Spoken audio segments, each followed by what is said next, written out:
تب اس نے مطمئن لہجے میں کہا، میلینا، میرے ساتھ تو پہلی بار تم کسی مہم میں شرکت کر رہی ہو، اور یہ بات میرے لیے ایک حیرت انگیز دلچسپی کا باعث ہوگی۔ خطرناک حالات میں وہ کس طرح اپنا تحفظ کرتی ہے، اور مہم جو کو اپنی بیٹی پر کس حد تک اعتماد ہوتا ہے۔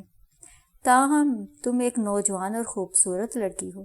اس بار جن راستوں پر سفر کیا جا رہا ہے ان کے بارے میں جان کرسٹوفر کا کہنا ہے کہ وہ اس طرف پہلے کبھی نہیں گیا، لیکن میلینا، وہ میرا علاقہ ہے۔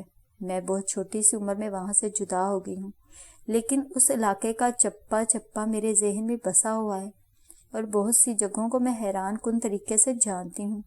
وہاں اگر کسی طرح کوئی خطرہ پیش آیا تو یقین کرو بے غرض ہو کر میں تمہاری مدد کروں گی۔ شکریہ میڈم شروق، آپ کے الفاظ مجھے اچھے لگے ہیں اور اپنے اپنے محسوس ہوئے ہیں۔ کوئی بھی کام بے مقصد اور بے غرض نہیں ہوتا۔ شاید ہی کبھی ایسا کوئی موقع آیا ہو، یا آیا بھی ہو تو ایک آدھ بار، جب میں خود آ کر تم سے ملی ہو۔ اس وقت میں تمہارے پاس ایک خاص مقصد کے تحت آئی ہوں۔ جی، آپ بے دھڑک فرمائیے۔ میرے لائق اگر کوئی کام ہوا تو میں اس سے گریز نہیں کروں گی۔ اتفاقیہ طور پر یہ کام ہم دونوں کا مشترکہ ہے۔ میں سالار کے بارے میں تم سے بات کرنا چاہتی ہوں۔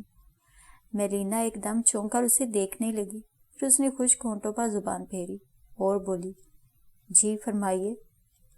وہ ایک پراسرار اور انوکھا کردار ہے، اور میلینا، میرے پاس کچھ پراسرار علوم ہے۔ اس کے علاوہ عمر کا تجربہ بھی ہے۔ میں بہت سی باتیں بہت دور سے دیکھ اور سمجھ لیتی ہوں۔ میلینا کا دل زور سے دھڑکا۔ شروع کے ان الفاظ میں ایک دھمکی جیسی چیز کچھ چھپی ہوئی تھی، تاہم وہ سوالیہ نگاہوں سے شروع کو دیکھتی رہی۔ میلینا، میری آنکھوں نے دیکھا ہے کہ تمہارے دل اور تمہارے ذہن میں اچانک ہی سالار کے لیے کوئی جذبہ پیدا ہو گیا ہے۔ لفظوں میں ہیر پھیر کی ضرورت نہیں ہے۔ شاید تم اسے پسند کرنے لگی ہو، شاید تم اس سے محبت کرنے لگی ہو۔ میلینا نے اس بات سے انکار کرنا چاہا، لیکن نہ جانے کیوں اس کے منہ سے انکار کے الفاظ نہ نکل سکے، اور وہ خاموشی سے شروع کو دیکھتی رہی۔ کوئی سوال نہیں کروں گی، تمہارا ہر جواب میرے ذہن میں محفوظ ہے۔ کیا تم نے اس بات پر بھی غور کیا کہ جگت چوہان کی بیٹی سمیتا بھی اسے اسی طرح پسند کرنے لگی ہے، جس طرح تمہارے دل میں اس کی جگہ پیدا ہو گئی ہے؟ بولو، مجھے جواب دو، کیا میرا یہ خیال غلط ہے؟ گڈ، اس کا مطلب ہے کہ تم مجھ سے تعاون کر رہی ہو۔ دیکھو میلینا، سمیتا بھی تمہارے ساتھ اس مہم میں شریک ہوگی۔ ہم لوگ بمیری جا رہے ہیں۔ سب سے بڑی بات یہ کہ بعض اوقات ہمارا واسطہ کچھ ایسے لوگوں سے پڑتا ہے جو شرمیلے اور اپنے آپ میں مست اور مگن ہوتے ہیں۔ تمہیں تیزی سے آگے بڑھنا ہے۔ سمیتا سے پہلے سالار کے کانوں تک یہ بات پہنچا دو کہ تم اسے چاہتی ہو، اسے پسند کرتی ہو۔ میرا خیال ہے اس اظہار سے تمہیں فائدہ ہوگا۔ یہ انسانی فطرت ہے۔ بعض اوقات سالار ٹائپ کا کوئی شخص جو اظہار محبت نہیں کر سکتا، اگر کسی کی زبان سے محبت کے الفاظ سن لے تو ایک طرح سے اس کی مشکل حل ہو جاتی ہے، اور پھر وہ اپنے احساس کے اظہار میں آسانی محسوس کر کے پوری طرح اس طرف متوجہ ہو جاتا ہے۔ سمیتا بھی ایک بے باک لڑکی ہے۔ اگر وہ پہلے سالار سے یہ الفاظ کہہ بیٹھی تو پھر سالار کا ذہن اس کے بارے میں سوچے گا۔ نہ جانے کیوں میلینا کو پہلی بار شروق سے ایک دلچسپی کا سا احساس ہوا۔ بے شک سالار اس کے ذہن پر اثر انداز ہوا تھا، لیکن اس کے فرشتوں کو بھی علم نہیں تھا کہ کوئی چلاک ہستی اس کے احساس کو اتنی جلدی محسوس کر لے گی۔ اور اب میلینا کو اس طرح سے شروق سے ہلکی سی انسیت پیدا ہو گئی تھی۔ شروق اسے بغور دیکھ رہی تھی اور جیسے اس کے دل و دماغ میں جھانک رہی تھی۔ وہ بولی، اور اگر میں تم پر ایک اور انکشاف کروں تو تم حیران رہ جاؤ گی۔ بہت ہے کہ یہ الفاظ میرے منہ سے ادا نہ کرواؤ، بلکہ اپنے ڈیڈی سے اس کے بارے میں پوچھو۔ میلینا نے سوالیہ نگاہوں سے شروق کو دیکھا تو بولی، ہاں، تم اپنے ڈیڈی سے یہ سوال کر سکتی ہو کہ کیا سالار سے میرا کوئی رشتہ ہے؟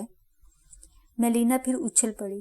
اب اس نے غور سے شروق کو دیکھا تو ایک دم اسے احساس ہوا کہ سالار کے نقوش میں شروق کے نقوش کی جھلکیاں ملتی ہیں۔ اب یہ پتہ نہیں کہ یہ ایک علاقے کی بات تھی یا پھر کوئی اور مسئلہ۔ وہ مدھم لہجے میں بولی، آپ خود مجھے نہیں بتائیں گی میڈم شروق؟ بتاؤں گی، تفصیل سے تمہیں بتاؤں گی، لیکن میری خواہش ہے کہ اس بارے میں تم جان کرسٹوفر سے سوال کرو، اور جو کچھ میں نے کہا ہے میلینا بمیری پہنچتے ہی تمہیں سالار سے اپنے دل کی بات کہہ دینا ہوگی۔ تم ایک بے باک لڑکی ہو، ان ہندوستانی عورتوں کی طرح شرم کی پڑیا نہیں ہو۔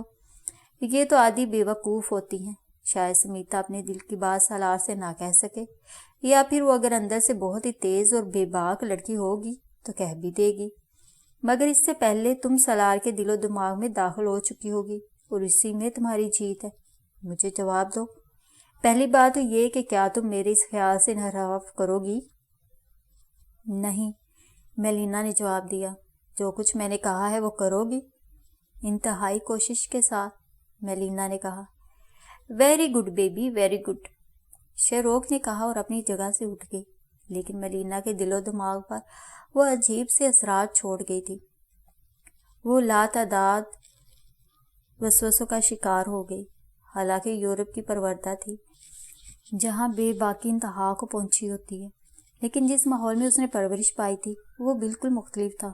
کتنی ہی بار جان کرسٹوفر کے ساتھ مہمات میں شریک ہوئی تھی، جان کی بازی لگانی پڑتی تھی کبھی کبھی، لیکن وہ ذرا بھی خوف زدہ نہیں ہوتی تھی۔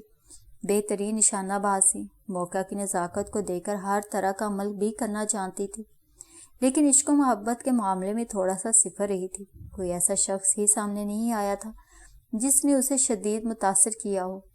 پھر شیروک کی آمد کے بعد تو وہ بہت زیادہ بجھ گئی تھی، لیکن اس میں بھی کوئی شک نہیں کہ سالار کو دیکھ کر اس کے دل کی دھڑکنیں عجیب سے انداز میں تیز ہو گئی تھیں۔ اس نے کئی بار سالار کو گہری نگاہوں سے دیکھا تھا، اور پھر بالکل اتفاقیہ طور پر یہ بھی محسوس کیا تھا کہ سمیتا بھی سالار کی جانب راغب ہے۔ وہ ایسی ہی پرکشش شخصیت کا مالک تھا۔ سمیتا کو اس کی طرف راغب دیکھ کر میلینا کو ایک رقابت کا احساس ہوا تھا، لیکن ظاہر ہے سالار اس بارے میں کچھ نہیں جانتا تھا، اور اب شیروک نے اس سے جو کچھ کہا تھا وہ اس کے لیے خاصی دلچسپی کا باعث تھا۔ تاہم اس نے موقع ملتے ہی جان کرسٹوفر کو جا لیا۔ تیاریاں ہو رہی ہیں ڈیڈی؟ ہاں میلینا، یقین کرو اب اس سے کچھ دیر بعد میں تنہائی میں تم سے ملنا چاہتا تھا۔ ساری تفصیلات تمہارے سامنے ہیں۔ میں جانتا ہوں تم بھی ایڈونچر پسند طبیعت کی مالک ہو، لیکن پھر بھی تم سے اس بارے میں بات کر لینا میرے لیے بہت ضروری تھا۔ کیا تم خوش دلی کے ساتھ اس مہم میں شرکت کر رہی ہو؟ فرض کیجیے ڈیڈی، اگر میں اس بات سے انکار کروں تو؟ میلینا نے کہا۔ جان کرسٹوفر کے ہونٹ سکڑ گئے۔ کچھ لمحے وہ سوچتا رہا، پھر بولا، اگر ایسی بات ہے تو میں تمہیں واپس بھیج دوں گا، وہاں مس کولمین تمہارے ساتھ رہیں گی۔ تم خود بھی انہیں پسند کرتی ہو۔ توبہ ڈیڈی توبہ، جب آپ اس مہم سے واپس آئیں گے تو میرے ہاتھ میں پتھر ہوں گے اور میں لوگوں کو پتھر مار رہی ہوں گی۔ جان کرسٹوفر کہکا لگا کر ہنس پڑا تھا۔ اب اتنی بور تو نہیں ہے مس کولمین؟ اچھا ڈیڈی، مجھے ایک بات بتائیے، بالکل سنجیدگی کے ساتھ۔ ہاں بولو۔ وہ کون سا ایسا راز ہے جو میڈم شیروک آپ کو بتا چکی ہیں؟ راز؟ ہاں ڈیڈی، سالار کے بارے میں۔ کیا مطلب ہے تمہارا؟ میں سمجھا نہیں، کیا کہنا چاہتی ہو؟ جان کرسٹوفر اسے تعجب سے دیکھنے لگا، پھر بولا، بیٹے جواب آپ کو ضرور دوں گا، لیکن سوال کی وجہ جاننا چاہتا ہوں۔ وجہ؟ میلینا کے انداز میں ہچکچاہٹ پیدا ہوگی۔ وہ کچھ دیر سوچتی رہی، پھر بولی، حقیقت یہ ہے ڈیڈی کہ اب مجھے آپ پر وہ پہلا جیسا اعتماد نہیں رہا تھا جو آپ نے مجھ سے پوچھے بغیر شادی کر لی۔ آج بھی میڈم شیروک مجھے پسند نہیں۔ آپ نے مجھے اس بارے میں جو کچھ بتایا ہے اس پر میں نے اس لیے خاموشی اختیار کر لی کہ اس کے سوا کوئی چارہ نہیں تھا۔ تاہم اس نے مجھ سے سالار کے بارے میں بات کی ہے۔ میلینا نے اس سلسلے میں اپنے ملوث ہونے کا اعتراف نہ کرتے ہوئے صرف شیروک کے حوالے سے پوری تفصیل اور شیروک کی خواہش بتا دی۔ جان کرسٹوفر کے چہرے پر کسی قدر ناخوشگواری کے آثار تھے۔ پھر اس نے سرد لہجے میں کہا، تم نے مجھ پر بے اعتباری کا اظہار کر کے مجھے دکھ پہنچایا ہے۔ خیر، میرے بارے میں تمہارے جو بھی نظریات ہیں میں انہیں بدلنے کی کوشش نہیں کروں گا، لیکن اتنا ضرور کہوں گا کہ تم نے اس عورت پر غور نہیں کیا۔ میں اس کی پراسرار قوتوں کا شکار ہوا ہوں۔ جان بوجھ کر میں نے یہ سب نہیں کیا۔ اب تم مجھے یہ بتاؤ کہ اس نے تم سے جو کچھ کہا ہے تم وہ کرنا چاہتی ہو؟ میرا ہر عمل آپ کے حکم کے مطابق ہوگا، میلینا نے کہا۔ میں کوشش کروں گا کہ اپنی طرف سے تمہارا دل صاف کر دوں۔ اس نے جو انکشاف کیا ہے وہ یہ ہے کہ سالار اس کا بیٹا ہے۔ کیا؟ میلینا کو اپنے کانوں پر یقین نہیں آیا تھا۔ ہاں، وہ یہی کہتی ہے۔ اور سالار؟ میلینا نے پوچھا۔ وہ بھی اس انکشاف پر دنگ رہ گیا، لیکن بعد میں اس نے حتمی طور پر اس سے انحراف کیا اور کہا کہ یہ کسی طور ممکن نہیں ہے۔ تاہم میلینا، میری خواہش ہے کہ تم اس کی ہدایت پر عمل کرو۔ تم نے میرے ساتھ کئی مہمات میں حصہ لیا ہے، لیکن اس سے زیادہ دلکش اور سنسنی خیز مہم اور کوئی نہیں ہو سکتی۔ اس میں ہم پراسرار ترین واقعات میں لپٹے ہوئے اسرار و رموز کی سرزمین کا سفر کریں گے۔ قدم قدم پر تجسس ہوگا، اور اس کا تمہیں وہاں جا کر خود اندازہ ہو جائے گا۔ گویا مجھے وہ کرنا ہے جو میڈم شروق نے کہا ہے، اگر تمہارے لیے ممکن ہو تو، جان کرسٹوفر نے کہا۔ میلینا سوچ میں ڈوب گئی، کچھ دیر سوچتی رہی، پھر اس نے جان کرسٹوفر کا چہرہ دیکھا اور چونک پڑی۔ پھر وہ اپنی جگہ سے اٹھ کر اس کے پاس پہنچ گئی۔ میں آپ کی بیٹی ہوں ڈیڈی، میری زندگی کا ہر راستہ آپ تک جاتا ہے، آپ کے سوا میرے پاس کچھ نہیں۔ اگر آپ میرے جذبات سمجھ رہے ہیں تو ٹھیک ہے، ورنہ میں ان سوچوں کی مجرم تو ہوں۔ اتنا کہہ کر وہ واپسی کے لیے مڑی اور کمرے سے باہر نکل گئی۔ جان کرسٹوفر کچھ لمحے سنجیدگی سے دروازے کی طرف دیکھتا رہا، پھر بے اختیار اس کے ہونٹوں پر ایک شفقت بھری مسکراہٹ پھیل گئی۔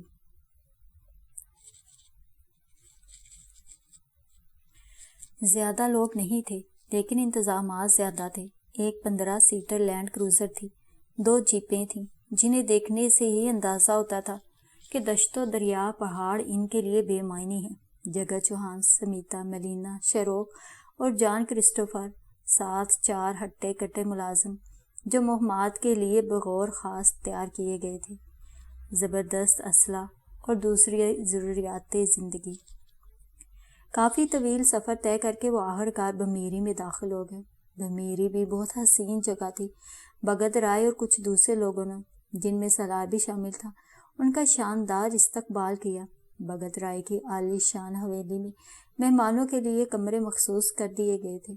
ڈنر میں کچھ باہر کے لوگ بھی شامل تھے، جن میں کنور دلاور بھی اپنی بیوی اور بیٹی کے ساتھ موجود تھے۔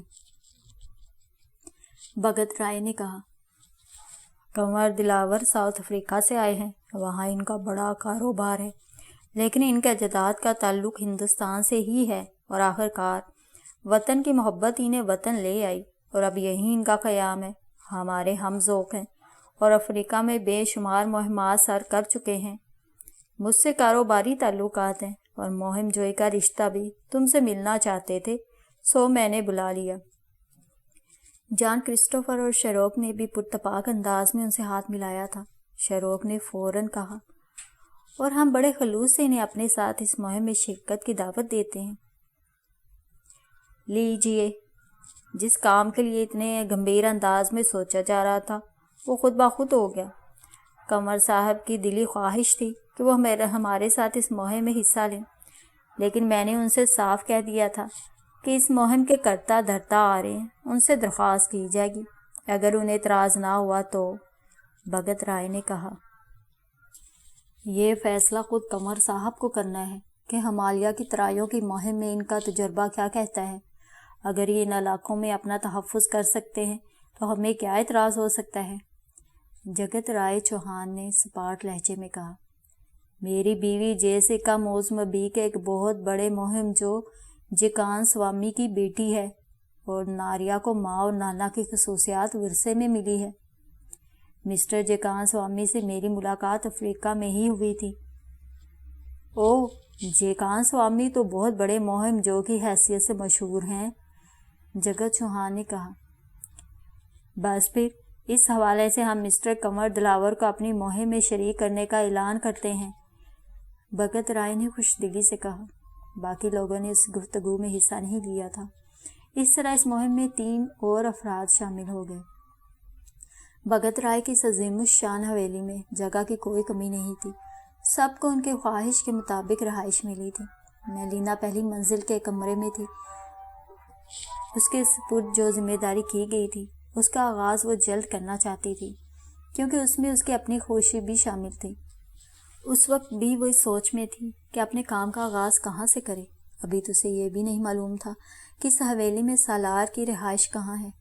تمام امور سے فراغت کے بعد وہ ایک کھڑکی کے پاس آ کھڑی ہوئی۔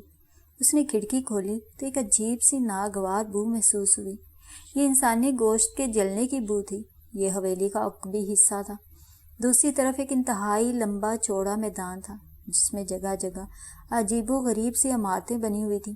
یہ عمارتیں جنہیں کسی کی رہائش گاہ بھی نہیں کہا جا سکتا تھا، ناقابل فہم تھیں۔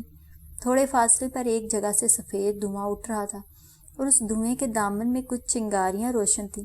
تیز ہوا چل رہی تھی جس سے یہ چنگاریاں منتشر ہو رہی تھیں۔ میلینا کی سمجھ میں کچھ نہیں آیا۔ وہ پھٹی پھٹی آنکھوں سے اس عجیب و غریب منظر کو دیکھنے لگی۔ تبھی اسے اپنے عقب میں قدموں کی آوازیں سنائی دیں۔ پلٹ کر دیکھا تو سمیتا مسکراتی ہوئی اندر آ رہی تھی۔ آؤ سمیتا، ادھر آؤ، ذرا یہاں سے باہر کا منظر دیکھو۔ دیکھ کر آئی ہوں، میرا کمرہ تمہارے کمرے سے 5واں ہے اور یہ ویران منظر ہر جگہ سے نظر آتا ہے، مگر یہ بو اور وہ عجیب سی روشنی کیسی ہے؟ وہاں کوئی انسان تو نظر نہیں آ رہا ہے۔ کیا ہے یہ؟ ہندوؤں کا قبرستان۔ ہمارے دھرم میں مردے جلائے جاتے ہیں، انہیں دفن نہیں کیا جاتا۔ وہاں چتا جل رہی ہے۔ میں نے سنا ہے انسانوں کو جلا کر راکھ کر دیا جاتا ہے۔ او مائی گاڈ، یہ انسانی گوشت جلنے کی بدبو ہوئی ہے۔ کیا یہاں بدبو ہر وقت رہتی ہے؟ نہیں، تھوڑی دیر کے بعد ہوا میں منتشر ہو جائے گی۔ ویسے دیکھو کتنی پرسکون جگہ ہے۔ کیا موت کے بعد انسان کو اسی طرح سکون مل جاتا ہے؟ پتہ نہیں، میں کبھی مری نہیں ہوں، میلینا نے خوشگوار مسکراہٹ کے ساتھ کہا۔ کھڑکی بند کر دیں، یہ بدبو بہت بری لگ رہی ہے۔ تمہارے پاس ایئر فریشنر ہے؟ ہاں ہے، میں لاتی ہوں۔ کھڑکی بند کر دی گئی اور میلینا نے اپنے سامان سے ایئر فریشنر نکال کر پورے کمرے میں سپرے کر دیا۔ پھر بولی، بیٹھو، تمہارا آنا مجھے اچھا لگا ہے۔ میں خود بھی دوستی کی قائل ہوں۔ شکریہ۔ ہمیں دوست بننا چاہیے کیونکہ ہم ایسے پراسرار ویرانوں میں جا رہے ہیں جہاں ایک دوسرے کو رفاقت کی شدید ضرورت ہوتی ہے۔ دونوں آمنے سامنے بیٹھ گئیں۔ سمیتا ہنس کر بولی، ہمارے درمیان ہماری عمر کی ایک اور لڑکی بھی شامل ہوئی ہے جس کا نام ناریا ہے۔ اچھی بات ہے، اپنی ہم عمر لڑکیاں ساتھ ہوں تو ہنسنے بولنے کا لطف بھی آتا ہے۔ ہم لوگ کوشش کریں گے کہ ایک ہی جیپ میں رہیں۔ ہاں، کیوں نہیں؟ ایک بات کہوں میلینا، کیا تمہارے ذہن میں اس قدر گنجائش ہے کہ نازک موضوعات پر بھی آسانی سے بات کر لوں؟ سالار ذہن میں ہے۔ میلینا نے خود کو بہت آگے کی چیز ہونے کا مظاہرہ کیا۔ سمیتا ہنس پڑی، پھر بولی، ہاں، اصل میں اس وقت جب وہ ہمارے سامنے بیٹھا ہوا تھا تو میں نے تمہاری نگاہوں کو دیکھا تھا اور مجھے یقین ہے کہ تم نے بھی مجھے خاص طور پر پڑھنے کی کوشش کی تھی۔ ہم دونوں کو یہ احساس ہوا تھا کہ ہم سالار کو پسندیدگی کی نگاہ سے دیکھ رہے ہیں۔ یہ بالکل سچ ہے، اور ایک اور سچ یہ ہے کہ ہم نے اسے کسی کی جانب متوجہ نہیں دیکھا۔ گڈ، سمیتا، تم مجھے مزید پسند آئی ہو اس گفتگو کے بعد، اور تم بھی مجھے پسند آئی ہو۔ دیکھو، یہ زندگی کے سچے کھیل ہیں اور ہم سمجھتے ہیں کہ اب وہ دور نہیں رہا کہ ہم زبردستی کسی کو اپنی مٹھی میں بند کرنے کی کوشش کریں۔ میرا خیال ہے ہم دونوں کو سالار کے سلسلے میں کوشش کرنی چاہیے۔ ہم اپنی کوشش کر کے دیکھ لیں، وہ جس کی جانب بھی متوجہ ہوا دوسرا اسے بہکانے کی کوشش نہیں کرے گا اور اس کے حق میں دستبردار ہو جائے گا۔ مگر میری ایک بات اور سنو ڈیئر سمیتا، اگر وہ کوئی فراڈ نکلا، اس نے ہم دونوں ہی سے رجوع کرنے کی کوشش کی، تب کیا کرو گی؟ یہ تو بڑی دلچسپ بات ہوگی۔ پھر ہم دونوں مل کر اسے بے وقوف بنائیں گے، اور اگر بات کسی حد تک سنجیدہ ہو گئی، نہیں، ہم سنجیدہ نہیں ہونے دیں گے۔ ہاں، اپنی پسند کے حصول میں کوئی بات نہیں ہے۔ اگر کسی شکل میں ہماری پسند ہمیں مل جاتی ہے تو پھر ٹھیک ہے، پھر کوئی اعتراض نہیں ہوگا۔ ٹھیک، تو پھر اب کیا کہتی ہو؟ میرا خیال ہے کہ موقع ملتے ہی ہم اس سے بات کرتے ہیں، پہلے تم یا میں۔ سمیتا نے ایک ٹیڑھا سوال کر ڈالا اور پھر خود ہی بولی، چلو ٹاس کر لیتے ہیں۔ ٹاس میلینا نے جیت لیا تھا۔ ٹاس جیتنے کے بعد میلینا نے اپنا داہنا ہاتھ آگے بڑھا دیا اور دونوں نے بڑی گرمجوشی سے ہاتھ ملایا۔ کنور دلاور بہت دلچسپ آدمی تھا، ہنسنے بولنے والا۔ جیسیکا بھی ان سب کو پسند آئی تھی، البتہ ناریا خود کو لیے دیے رکھنے کی عادی تھی۔ سمیتا اور میلینا نے اپنے منصوبے کے مطابق ابھی اسے زیادہ اہمیت نہیں دی تھی۔ لیکن دونوں کا متفقہ فیصلہ تھا کہ بعد میں اس سے دوستی کر لی جائے گی۔ رات کو کھانے کے بعد کافی دیر گپ شپ رہی۔ سمیتا بھی میلینا کے ساتھ تھی۔ شہروگ پوری طرح سنجیدہ ہو کر مردوں کے ساتھ اس مہم کی تیاریوں کے سلسلے میں اپنے مشورے دے رہی تھی۔ اس وقت وہ بالکل نارمل عورت لگ رہی تھی، البتہ اس کی شخصیت جسیکا اور ناریا کے لیے حیران کن تھی، اور ماں بیٹیوں نے شاید اس موضوع پر بات بھی کی تھی۔ خاصی رات گزر گئی تو میلینا کو نیند آنے لگی۔ ابھی تک سالار سے اس کا سامنا نہیں ہو سکا تھا۔ اس نے طے کیا کہ کل دن کی روشنی میں سالار کو تلاش کرے گی۔ وہ ٹاس تو جیت ہی چکی ہے، اس لیے بظاہر خطرہ نہیں تھا کہ سمیتا بددیانتی کرے گی۔ اس وقت رات کے 2 بج رہے تھے۔ تھوڑی سی گھٹن محسوس کر رہی تھی اور کبھی سمت کی کھڑکی کھولنے کی ہمت نہیں بڑھ رہی تھی، کیونکہ کل جو بدبو آئی تھی وہ کافی دیر تک پریشان کرتی رہی تھی، لیکن اس کے سوا اور کوئی چارہ کار بھی نہیں تھا۔ چنانچہ اس نے کھڑکی کھولی اور سامنے نگاہ دوڑانے لگی، لیکن آج وہ یہ دیکھ کر حیران رہ گئی کہ وہ عمارتیں جو چھوٹی چھوٹی اور بس یادگار عمارتیں ہی کہی جا سکتی تھیں، ان میں سے ایک عمارت میں مدھم روشنی ہو رہی تھی۔ یہ روشنی غالباً چراغ کی تھی۔ نہ جانے کیوں میلینا پر ایک عجیب سی کیفیت طاری ہو گئی۔ اس کا دل چاہا کہ قریب سے جا کر اس روشنی کو دیکھے۔ پھر روشنی کو قریب سے دیکھنے کی خواہش اس قدر بڑھ گئی کہ وہ تیار ہو کر اپنی جگہ سے نکل آئی۔ حویلی سے باہر جانے کے راستے بہت سے تھے جو اس نے دن میں دیکھے تھے۔ اسے ایک دروازے کے بارے میں علم تھا جو میدان کی جانب کھلتا تھا، چنانچہ اس دروازے سے باہر نکل آئی۔ وہ روشنی اسے تھوڑے فاصلے پر نظر آ رہی تھی۔ وہ بے خوفی سے آگے بڑھنے لگی۔ تبھی اس نے ایک سائے کو دیکھا اور ایک دم اپنی جگہ ٹھٹک سی گئی۔ کوئی اور بھی اس راستے کی جانب جا رہا تھا۔ اس نے حیرانی سے دیکھا۔ تاروں کی مدھم چھاؤ میں اسے یہ اندازہ ہو گیا کہ اس طرف جانے والی کوئی عورت ہے۔ انوکھی وہ اس لیے لگی تھی کہ اس نے سر سے پاؤں تک ایک سیاہ لبادہ اوڑھا ہوا تھا جس میں اس کا چہرہ تک چھپا ہوا تھا۔ البتہ لبادے کی تراش بہت خوبصورت تھی۔ کبھی ہوا سے اس کے ہاتھ کھل جاتے تو یوں لگتا جیسے روشنی چمکی ہو۔ یہ کون ہے اور کہاں جا رہی ہے؟ میلینا نے سوچا، تاہم اب وہ محتاط ہو کر آگے بڑھنے لگی۔ پھر کچھ ہی لمحوں کے بعد اسے اندازہ ہو گیا کہ اس کا رخ بھی اس عمارت کی طرف ہے جہاں مدھم روشنی ہو رہی تھی۔ یہ سب کچھ بہت پراسرار تھا۔ میلینا کا اندازہ تھا کہ یہ جو کوئی بھی ہے اس کا تعلق حویلی سے ہی ہے۔ ویسے اس نے ابھی تک حویلی کے تمام مکینوں کو نہیں دیکھا تھا۔ بہرحال پرتجسس بات تھی۔ وہ چھپ کر آگے بڑھتی رہی۔ راہ کار اس انوکھی طرز کی عمارت کے پاس پہنچ گئی جسے عمارت نہیں کہا جا سکتا تھا۔ یہ شاید مرنے والوں کی یادگاریں تھیں جو ان کی ارتھی جلانے کی جگہوں پر بنا دی گئی تھی۔ دروازہ جس کے دوسری طرف کوئی 5 فٹ مربع جگہ تھی جس کی دیواروں میں طاق بنے ہوئے تھے۔ اس عمارت کے ایک طاق میں وہ چراغ روشن تھا جو دروازے کے عین سامنے تھا اور کھلے دروازے سے نظر آ رہا تھا۔ وہ عورت اندر داخل ہوگی۔ میلینا نے بڑی احتیاط سے اندر جھانکا اور اندر نگاہ پڑتے ہی اچانک اس کے پورے بدن کو شدید جھٹکا لگا۔ چراغ کی روشنی میں اس نے سالار کو دیکھا جو پالتی ماری ایک چوکی پر بیٹھا ہوا تھا۔ اس کے دونوں ہاتھ یوگا کے انداز میں گھٹنوں پر رکھے ہوئے تھے، آنکھیں بند تھیں اور چراغ کی روشنی میں اس کا چہرہ تمتمایا ہوا لگ رہا تھا۔ میلینا کو ساگان پاری یاد آ گیا تھا جو تھائی باشندہ تھا اور اس کے وطن کے ایک یوگا سینٹر میں انسٹرکٹر تھا۔ وہاں یوگا کی نشستوں کے ساتھ جوڈو کراٹے کی تربیت بھی دی جاتی تھی اور میلینا نے وہاں سے بلیک بیلٹ حاصل کی تھی۔ سالار بھی اس وقت اسی انداز میں بیٹھا ہوا تھا، لیکن کوئی بات سمجھ میں نہیں آ رہی تھی۔ اس نے لبادہ پوش عورت کو دیکھا۔ وہ زمین پر بیٹھ گئی تھی اور کچھ کر رہی تھی۔ میلینا نے اچانک روشنی تیز ہوتی محسوس کی۔ پھر اس نے اس چمکدار تھال کو دیکھا جس میں 7 چراغ روشن ہو گئے تھے۔ روشنی میں تیزی انہی چراغوں کے روشن ہونے سے ہوئی تھی۔